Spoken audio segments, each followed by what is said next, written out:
अस्सलाम वालेकुम viewers, welcome to Urdu से YouTube channel. Like the video, subscribe my channel and press the bell icon to get notified.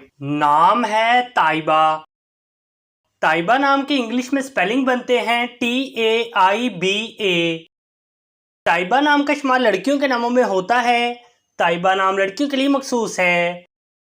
Taiba नाम का मजहब मुस्लिम है। ताइबा नाम के मायने हैं पाक, गुनाहों से तौबा करने वाली, पाकीज़ा। ताइबा नाम के इंग्लिश में 5 हरूफ हैं और ये एक लफ्ज़ है। 5 वर्ड्स एंड 1 लेटर। ताइबा नाम के उर्दू में 6 हरूफ हैं और ये एक लफ्ज़ है। अपने नाम का मीनिंग जानने के लिए कमेंट बॉक्स में लिखिए। चैनल को सब्सक्राइब कीजिए, वीडियो को लाइक और शेयर कीजिए। Thanks for watching.